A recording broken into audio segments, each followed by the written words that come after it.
Okay, ladies and gents, and we are live. Welcome to the stream. And we have had a bombshell exchange take place overnight with two superpowers. This is between NATO and China. So we're going to get into all of that. We've also got a big announcement, a big threat, as it were, from Russia against Germany, although some of you will probably say, well, initially, perhaps it's a threat from Germany against Russia. So we're going to get into all of that. We've got a lot to go through today. Before we get into all of it, very quickly, I just want to say thank you to everyone who enrolled into the program, my new program. In fact, let me just put it on screen. Overnight here, really appreciate it. Yesterday's video seemed to just blow up and a lot more people enrolled into the program. And tomorrow, I'm not sure what time, but tomorrow I'll be releasing module 5 and 6 here. And this will all be about taxes and how they trap you, how the system's designed to trap you with taxes, how it's actually easy to escape it. And then we'll talk about the next wave of AI and AGI. So the program is still on sale until we're going to very quickly get through the rest of these modules now, but it is still on sale at the moment, and you can find out in the description below. So let's go over to NATO then, and let's look at what was actually announced. So this wrapped up yesterday. This was the 75th NATO annual summit, and we talked a lot. We've talked a lot of the things that have come out of the summit. And we talked about a lot of them yesterday. If you haven't seen that video, it would be good to watch it because I summarize everything and some of the really severe and shocking things that they have announced. But the summit has really been overshadowed this year with Biden and making all these slips. If you haven't seen it, I'm sure you'll see the videos at some point. He introduces his vice president Kamala Harris as Vice President Trump, and he didn't even realize he was saying it. And then he introduced President Zelensky of Ukraine as President Putin. So it wasn't a great showpiece for the US at the summit.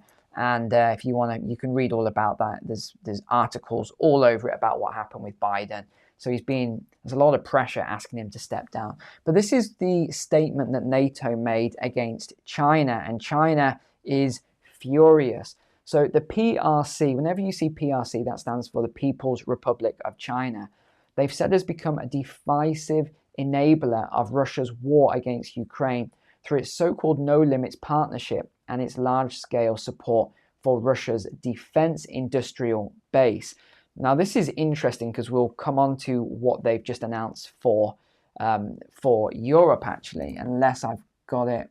No, we're going to come on to it after.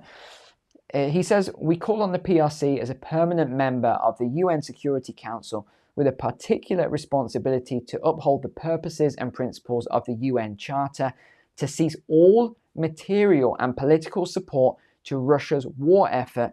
This includes the transfer of dual-use materials such as weapons components, equipment, and raw materials that serve as inputs for Russia's defense sector. Now, I'll just pass a comment on this in a second, but the other thing they said is the PRC continues to pose systemic challenges to the Euro-Atlantic security. We've seen sustained malicious cyber and hybrid activities, including disinformation stemming from the PRC. So one thing we've just got to mention here is China has released a statement. We'll look at the BBC aspect of it in a moment, the article they've done. But one thing they've said is that they are claiming that NATO is manipulating people and sort of doing their own disinformation campaign, as it were, and because they're saying they're supplying components. I mean, who knows? I'd love for you to say in the comments below what your thoughts on this. But China's saying they're supplying components that can be used in anything. You know, some of the tech and materials, they can be used in anything. So they're saying we're not just going to stop sending materials and components because Russia's using it for warfare. They said it could be used for anything. So that is their defense. But please drop a comment below if you have anything you want to add to that. So China's hit back at NATO over these Russian allegations. And they're really annoyed. This just came out then. China's Foreign Minister Wang Yi has hit back at NATO's groundless accusations. He's saying that Beijing is helping Russia in its war on Ukraine. He also warned that the Western alliance against stirring up confrontation. They accused China of being a decisive enabler of Russia through its large-scale support for Russia's defense industrial base in some of their harshest remarks yet about Beijing. So you look at it from both point of view here. China's saying that they're really stirring it up. They haven't done anything wrong. They're just supplying materials, and NATO is making all these attacks and making them look bad on a world scale, if you read between the lines of what they're saying. NATO called on China to stop all material and political support to Russia's war effort. Western states have previously accused Beijing of transferring drone and missile technology and satellite imagery to Moscow. The US estimates about 70% of the machine tools and 90% of the microelectronics Russia imports now come from China. So this is what China's talking about, is this aspect here. They're saying, well, look, this 70% of machine tools can be used for anything. 90% of the microelectronics, it could be used for anything. So I kind of see it from both sides here. Beijing was also accused of conducting malicious cyber and hybrid activities, including this disinformation on NATO states. Well, actually, everyone's claiming that. Even the US and Canada are claiming it as well. In a press conference on Thursday, US President Joe Biden said he had had discussions with other leaders about spelling out the consequences for China. So again, they hit back at that. They're not happy that Joe Biden is threatening them. I think you'll see that some of our European friends are going to be curtailing their investment in China. It's another thing he said. They're annoyed about this as well. They feel as though Biden or the US in general is putting all the pressure on Europe to do kind of sanctions or do other things against China. Pointing out that Russia had been seeking weapons from China and North Korea, he added that NATO states were looking into a new policy to turn the West into, and this is the irony here, an industrial base for munitions and to develop new weapon systems.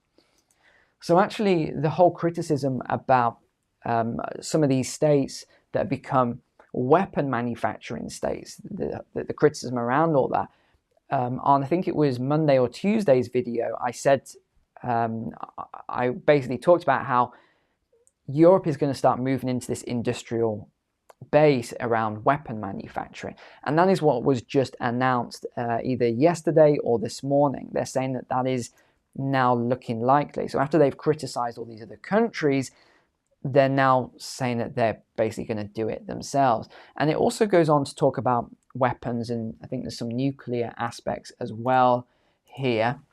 In fact, yeah, this is another one. So Germany is in the crosshairs now as the US plans deployment of long-range missiles. So Russia has made a warning against them. And this is all around the INF Treaty, which prohibited land-based missile systems with a range of 310 to 3,400 miles. So this was all part of a treaty. It was signed a long time ago. But now what's happening is the US has announced that it's going to begin to deploy these long-range missiles in Germany in 2026 as part of plans for enduring stationing of these capabilities in the future. So what's coming out from, it's not just Russia, it's also the BRICS bloc. They're sort of saying, what's going on here? We've got this treaty, we've got this agreement, and now you're going to be putting these long-range missiles in Germany that can strike us in, BRICS nations and Russia and other places. So again, this is causing a lot of conflict, and now Russia has come out and they've made a threat. In fact, let me just tell you what they are. So when fully developed, these conventional long-range fire units will include SM-6, Tomahawk, developmental hypersonic weapons, which have significantly longer range than current land-based fires in Europe. So that's from the White House. So Russia has reacted with fury. They've said they've broken agreements yet again. This is a serious mistake. Such extremely destabilizing steps are a direct threat to international security and strategic stability. He further warns this brings European states like Germany into the crosshairs, and Moscow's patience is limited. The ambassador posed, doesn't Germany understand that the emergence of American missile assets on German soil will lead to these facilities ending up in Russian crosshairs? This is not saber rattling, it's the simple logic of a normal person. And I think I'm glad I'm not living in Germany, because it's pretty obvious what is going to happen here. They are going to go after these sites at some point in the future. Now, another thing that came out in Europe over the last couple days here is France. Well, they're in a meltdown anyway, but they're about to impose this new tax on the wealthy. France is amid a risk of economic meltdown after high earners residing in France have a chance of paying high amounts of taxes due to a probable, and again it is a probable, not yet confirmed, decision by the government to introduce wealth taxes. According to reports, the wealthy can end up paying up to 90% in taxes in the country. So they're saying this will result in a lot of them fleeing the country, like what's happening in the UK at the moment. But it isn't just there. This is from the US as well. There's a lot of these articles that are coming out in the US at the moment where they want to tax the rich up to 90%. I think it's about $350,000 is the bracket. And another one that's just come out on taxes, Germans rage at a 30% tax break offered to immigrants. So this has just come out as well, just announced today. So people are absolutely, Europeans are absolutely furious about all this at the moment. So you might ask, well, why is all this coming about? Well, it's all to do with the debt to GDP ratio. And you can actually see, if you're looking for, Neil, you talked about escaping yesterday. Where can I go? Well, I'll tell you a couple of interesting stats on this in a moment. But this is where the worst debt to GDP is. It's Japan here. The country names won't pop up, but it's Japan. This is over 250%. I think this is Venezuela over here. We have the US at, in fact, hold on, let me just see. Yeah, we've got it here. So this is 129%, and this was a while back as well, so it's higher now. Canada, 107%. We've got the UK. We've got a lot of the European nations, very high levels of debt to GDP, including Australia, higher levels as well. And this is interesting that just came out. They were trying to figure out why so many people are leaving these US states. Well, you only have to overlap the high cost of living of, so this is where people are leaving from, like New York, California, Illinois, etc. We got Hawaii down here. Now, you look at the cost of living and you overlap them onto each other. This is why people are leaving, because the cost of living crisis is so high and it's ramped up so much and taxes have gone up so much. So we've got this massive issue going on, not just with geopolitical and military, but also with taxes all over the place. So if you're looking for, well, where is it better cost of living? The US is one of the worst in the world, as is Canada. So is the UK. So is Norway and some of the Scandinavian countries here. You got Sweden, you got Finland, you got France and Germany, you got some of these developed nations, Australia, New Zealand, some of the worst cost of living in the world. You can have an amazing cost of living, ladies and gents, by the way, if you are, I know a lot of you, because I see the comments looking for other options, you can have amazing standard of living in other places around the world. Really incredible. And I pulled up this article for you because, I wanted to answer some of the comments from yesterday about, well, where can you go? There are digital nomad visas for all sorts of different places, really beautiful countries. But Denmark tops the list for the top places, the happiest places. Saudi Arabia, ironically, was left out from all the other studies. Belgium, Netherlands, Luxembourg, UAE also left out. Australia, Mexico, Indonesia, Australia. So you've got a lot of options. There's a lot of places you can go. And some of these visas are actually really low cost.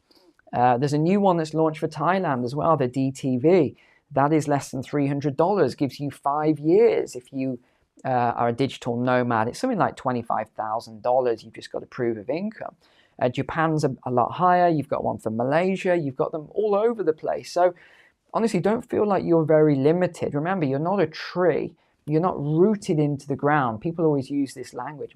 I've got my roots here. No, you're not a tree. You can always move to different places. Now, it's not always possible for everyone. If you have elderly care or there's some sort of medical things going on or kids in school and things like that, it's not always simple. But if you don't have, these sort of ties, then yeah, there's a lot of better places around the world. The problem is human beings are creatures of habit. And what we tend to do is we just sort of keep going on along the line and we never pause. We never stop and think and start questioning things. And this is what we've got to do in this time period now, this era. We've got to stop. We've got to pause. We've got to take 5 minutes or 10 minutes. I did it today. I sat out in the sunshine and I just thought about things for 10 minutes. Is everything going the way I want it to go? Am I happy here? Am I happy with this? And luckily the answer is yes. I thought about my bug out plans if things start going bad. You've got to start thinking of all these things. And that is why, again, you can look at the program. I'm not saying go out and buy my program, but definitely look at that information page and see all the things that I'm talking about there. And you might see things that resonate with you for sure. So that's really what I want to say today. Thank you so much for being online. Thank you to everyone who's enrolled in the program so far. And I will release 2 modules. Usually it'll be 1 a week, but I'll release 2 modules tomorrow because I really want to get you going with all of this now. And not just the exercises you've done, but I really want to get you going. And then we're going to go into the blueprints. We're going to go into the models. And then you're going to start looking at examples of really good alternative options where you can earn a lot more than you can in a 9-to-5 job that are fairly simple, straightforward, with low risks. So this is what we're focusing on next. It isn't all doom and gloom, see on the channel. There are a lot of positives and guidance things as well. So thanks so much for being online. Take care. God bless you. And I'll see you on the next video.